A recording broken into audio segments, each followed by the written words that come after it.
Hey friends, my name is Jack Droppers. I'm the Director of Student Activities Office here at Calvin University, and welcome to another mini concert and conversation. I miss seeing live music. There is nothing quite like the boom of a subwoofer hitting your chest or the sound of a voice that reverberates off of a high ceiling. And so these mini concerts and conversations have been a way for us to experience just a little bit of live music. Not only because of those things that I mentioned before, but also because music, like most art, invites us to experience our humanity more deeply. So as you watch these songs and listen to the conversation, I invite you to consider your own humanity, your shared humanity with the performer, and to experience the parts of your humanity that this performer brings out. With that being said, enjoy the show.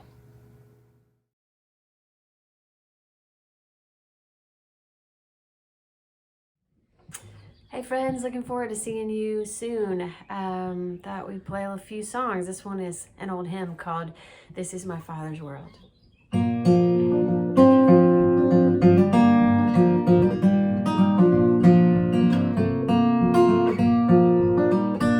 This is my Father's world. To my listening ears, all nature sings and around me rings the music of the spheres. This is my Father's world. I rest me in the thought of rocks and trees, of skies and seas. His hand the wonders wrought.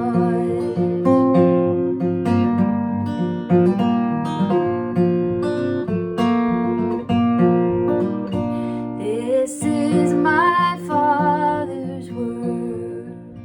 The birds their carols raise, the morning light, the lily white, declare their Maker's praise. This is my Father's world. He shines in all that's fair. In the rustling grass I hear him pass. He speaks to me everywhere.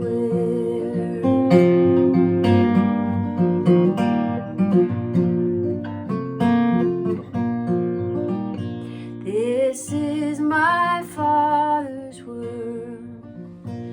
Oh, let me never forget that though the wrong seems off so strong, God is the ruler yet. This is my Father's world. The battle is not done. Jesus who died shall be satisfied, and earth and heaven be one. Jesus who died will be satisfied, and earth and heaven be one.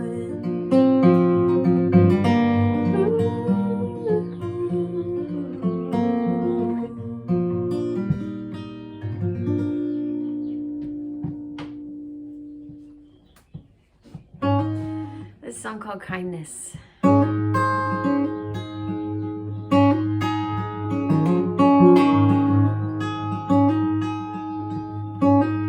Nobody has a song like yours. Your voice 1,000 miles deep,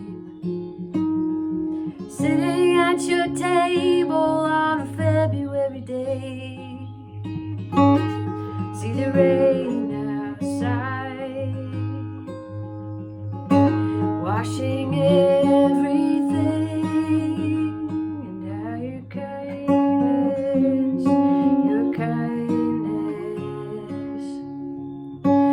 kindness, how it carries me.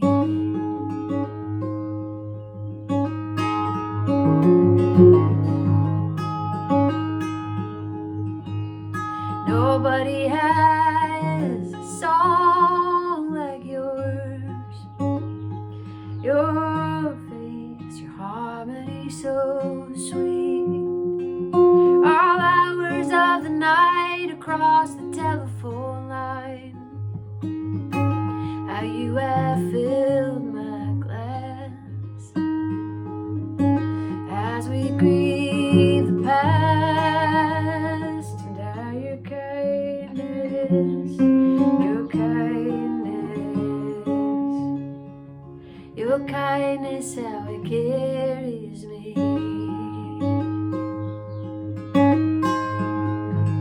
And you make my heart expand into the open space within, and a cord with many strands is not easily broken.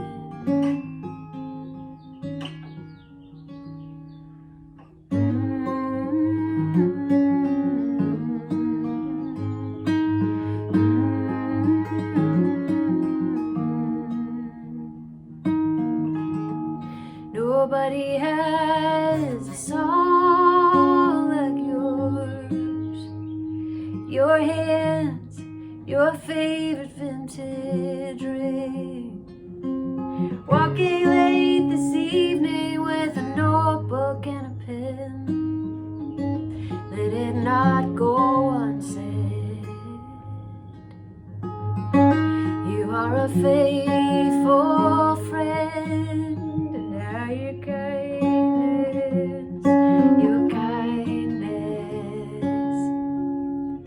Your kindness, how it carries me.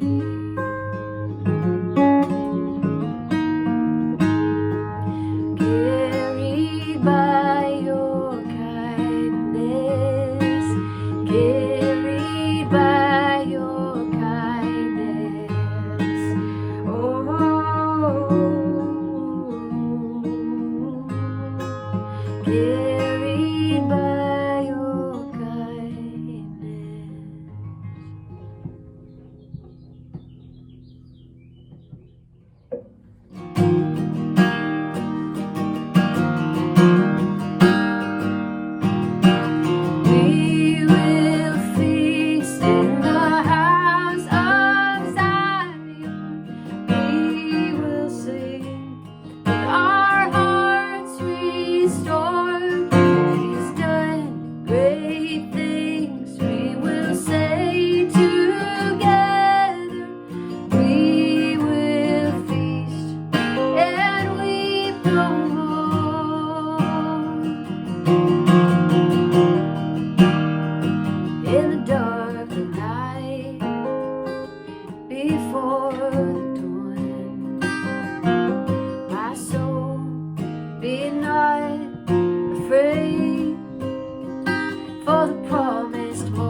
Thank you so much. All right, thank you, Sandra, for being here with us and for sharing some of your music. We're excited to sit down with you as well as have you on campus at the end of April. Man, thanks so much. It's good to be here. And these in-person things are, it's been a long time. Yeah. So thanks for having me out. Yeah, it's rare for us too. We've only had a few shows like this where we do the whole live stream thing, but then we can have, Yeah. maybe 100 students will be there, and it's Yeah. pretty intimate and cool for those students. But yeah, in line with that, I'm curious, thinking about your music. One of the questions we like to ask every artist who comes through is what makes an audience a good audience. And I'm curious, as you think about like some of these, probably smaller shows that are going to start up first before we can get to sort of packed houses eventually. What makes that audience a good audience for you? Well, thanks for asking that. I guess it's kind of there has to be some mutuality, right? There's a mutual exchange of sharing, both the person that's sharing the song and then the receiving of it. They both, it's kind of, I guess it makes me think about what it means to be an active listener. Mm-hmm. And if you're in a conversation with somebody and there's like, if there's agreement and there's some kind of responsiveness, it's weird how you can feel it, even if it's inaudible, but you can. For sure. So yeah, I appreciate the question. I think everybody would be probably, I know for me, just going to see music in person will be, I think I'm more grateful for it than I used to be, because we've just gone without it for so long. So it probably won't take much to enjoy being together. Yeah. The few like on-campus shows, I'll have friends that'll text me like, I know I'm not allowed on, but do you need anyone to run sound? I'll do it for free. Like, Right. I just need to see music. That's awesome. So I'm curious, you put out a new record last year, is that correct? Is it 2020? Yeah, a record called Patient Kingdom. Yeah. It was right. Yeah, that's true. It was in the middle of the long pause, the great pause. Yep. So one of the things that we like to ask artists is, I think there's this sort of assumption that artists are separated from society in a lot of ways, and maybe being in the midst of a pandemic has actually made that possible or easy. So I would assume since you just put something out, maybe you're writing again. And I'm curious, what sort of art are you interacting with right now, whether it's things you're listening to or reading or watching, that's sort of inspiring your creativity and your songwriting right now? That's a good question. I do think I've been listening to some newer music, and a lot of the discovery for me happens on Spotify, just finding playlists or kind of searching from one thing and then to another thing. And I've enjoyed that more recently. And you're right, it is kind of seasonal. And if I'm in the middle of a project, I don't always, it kind of goes in cycles, Yeah. And so right now I'm probably in a quieter cycle. I just worked on a project, like a side project last week of cover songs. So that was really fun, just to kind of borrow other people's words for, and also to try to put some, just to kind of live into the moment that we're in, but by borrowing other people's words. So Patient Kingdom has been, it really was informed by the time, but accidentally, it wasn't what we planned. But yeah, I think that some of the themes that we've all experienced this last year have really came through in the album too. Yeah. When you do cover songs, are you choosing songs that like have informed or like sort of are the roots to what you make, or are you like, I want to reach for something that's far out there that I'm going to make sound like me? And what sort of songs do you gravitate toward? That's a good question. They have these songs that I'm drawn to are probably songs that I feel like I can embody, like make them my own in some way or another. But that could mean reinterpreting the original, intent or meaning of the song slightly, So I think for me, it's just important that it doesn't feel like a costume, that it feels like something I can live into. Interesting. So it's maybe fair to say you're not doing any like Billie Eilish or Well, maybe I don't well, know. and to your other question about, I'm not doing Billie Eilish on it, but they are, some of these are like artists that have influenced my music, like Yeah. Bob Dylan or Mm-hmm. Neil Young, Mm-hmm. Crowded House, like those kinds of artists. But also just songs that would be a little more off the, like left of center, not Yep. necessarily the big hit songs. Mm-hmm. So some of them you may not know that was, someone else's song at first. And a few of them are more obvious. So I think it's a mix. Yeah. That actually brings me to my next question that I'm curious about. One of the things that I've noticed this year is I feel, even though I'm not out and about in the city where I live, I feel more attached to a place than I normally do, and I would assume that as a touring musician, you may be on the road a lot in a typical year, whereas this past year you've probably been at home, and I'm Yeah. curious how your place, like the city that you live in, you're in Nashville, correct? Yes. How does that maybe shape your sound? Obviously, Nashville is a huge music city with a ton of history, but that's is sort of evolving. How do you think being in Nashville has shaped your sound over the years? That is, that's a great question. I like that. Just thinking about how place informs our natural rhythms, and when you wake up in the morning or you walk out your front door, that experience is part of, it kind of goes with you into the work, whatever your job is, and so especially when you have, like, if songwriting is my job, then it's going to show up in those songs. And I do think Nashville has played a huge part. And when I was a little kid, I would read liner notes, and I was fascinated by Nashville because everything was made here that I listened to, it was like so much of, even pop and what would be called like Americana music was coming out of this place. So I do love that, but I will say I've intentionally, like, I made the Psalms album in 2015, and that one made it in Brooklyn, New York, and it was very intentional because I didn't want to be in Nashville and I needed to do something different. So I don't know if it sounds different. The record I made, Patient Kingdom, was we were all spread out in different places, so maybe you hear some of that, because it was done in a different way than we intended. It wasn't done all in the same room, like usual. And then this new project was done in South Texas, and that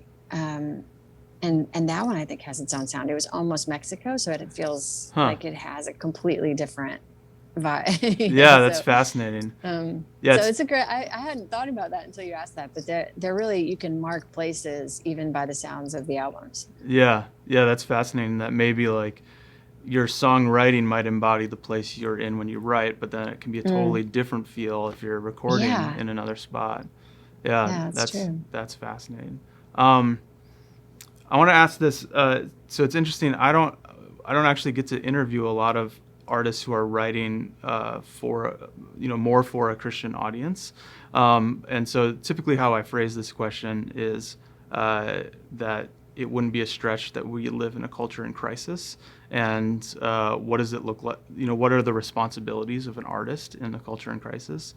So I want to particularly ask you, thinking as an artist who's writing songs, some of them which might be sung in a church or in a worship setting, or now over Zoom in a worship setting, what responsibility do you feel as an artist in a church that's in crisis right now? I think since I was really young and started writing songs, like as a teenager even, I've always been in and out of both in church and then outside of church with, just with the songs. And more recently, I've really focused on singing gospel music, church music. And but when I look at the whole arc of songwriting and songs that are in these different, that are used in these, useful in these different spaces, it makes me think, in some ways it's like it's all under the same creative effort, but they're applied in different ways. Like asking, who's the song for? what is it expressing? Mm. How is it hospitable to bring other people in? You know, so you asked the question of crisis, and I remember being 18 and playing in a coffee shop in St. Louis where I grew up, and I remember singing a mix of cover songs and my own songs, and even like a few old hymns that were kind of in disguise. And I remember singing them out over the street, and I remember just thinking, yeah, I think people. I want to make music that people are stirred inside, like that they're stirred to ask the deeper questions.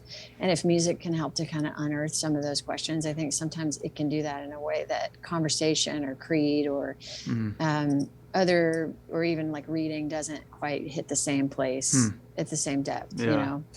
So that would be my hope, is that that music could help to ask those questions, to bring people to awake to whatever they're feeling or whatever crisis might be just beneath the surface. So it's kind of a long answer, but I think people need songs of hope, and I think they need songs that also that really validate where, you know, the honesty of where they are. And you can't just have hope if you don't ask the real questions, you know. So maybe over time, I guess that's what I'm working for. Yeah, it's interesting to think about how do you writing songs that are hopeful require you to be honest about the temptation for hopelessness, because hope always pushes against something, and pushes against the feeling that the world's going downhill or whatever it might be. Hope sort of says, though this may be the optics of the present, it's not necessarily the end of the story. That's cool. Last question. Just thinking about that. You talked a little bit about hymns, and I think this is on my mind because one of my favorite songwriters, David Ramirez, just put out a record where he covered a bunch of hymns, which would feel atypical for his catalog. Yeah.